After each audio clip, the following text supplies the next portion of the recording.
ভারতে শেখ হাসিনা কার্যক্রম পর্যবেক্ষণ করছে সরকার, এমনটা জানিয়েছেন প্রেস সচিব শফিকুল আলম। কার্যক্রম নিষিদ্ধ আওয়ামী লীগ কোনো মিছিল মিটিং করলে আইনশৃঙ্খলা বাহিনী কঠোর ব্যবস্থা নেবে বলেও জানান তিনি।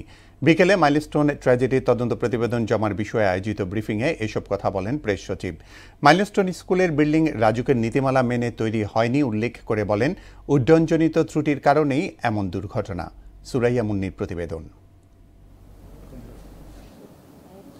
প্রধান উপদেষ্টা ডক্টর মোহাম্মদ ইউনূসের কাছে যমুনায় মাইলস্টোন ট্র্যাজেডির প্রতিবেদন জমা দেয় ৯ সদস্যের কমিটি প্রধান lieutenant general SM. Kamrul Hasan. প্রতিবেদনের মূল ১০ দফা সহ ৩৩ সুপারিশ করা হয়েছে।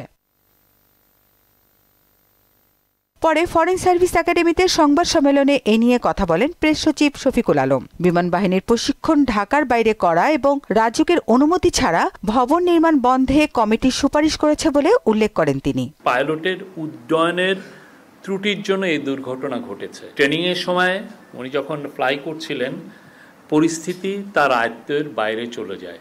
এটা হচ্ছে কনক্লুশন। এখন থেকে এয়ারফোর্সের সকল ইনিশিয়াল ট্রেনিং ঢাকার বাইরে পরিচালিত হবে। এই স্কুলটা রাজুকের যে বিএনবিসি, যেটা বাংলাদেশ ন্যাশনাল বিল্ডিং কোড, সেটার আওতায় রাজুক তার বিল্ডিং এর অ্যাপ্রুভাল দেয়। এইটা বিএনবিসির আওতায় এই বিল্ডিংটার অ্যাপ্রুভাল হয়নি। এক প্রশ্নের জবাবে প্রেস সচিব জানান, পাশের দেশে শেখ হাসিনার কর্মকাণ্ড সরকার পর্যবেক্ষণ করছে। তো উনি ওইখানে বসে কি করছেন বা কি নির্দেশ দিচ্ছেন সে অবশ্যই আমাদের মনিটরিং এ আছে। আওয়ামী লীগের অ্যাক্টিভিটিস ব্যান্ড বাংলাদেশে, এটা সরকার আদেশে এটা ব্যান্ড হয়েছে এবং আওয়ামী লীগের অ্যাক্টিভিটিসের উপরে ইভেন আইসিটিও তারা তাদের প্রসিকিউশনে, তাদের ট্রায়ালে আওয়ামী লীগের এই অভিযোগগুলো খতিয়ে দেখা হচ্ছে। হাসিনার উস্কানিতে মিছিল মিটিং এর অংশ নিলে তাদের বিরুদ্ধে আইনশৃঙ্খলা বাহিনী কঠোর ব্যবস্থা নেবে বলে হুঁশিয়ারি দেন প্রেস সচিব। খুনি ফ্যাসিস্ট লিডারের দ্বারা উদ্বুদ্ধ হয়ে কেউ যদি ঝটিকা মিছিল করেন,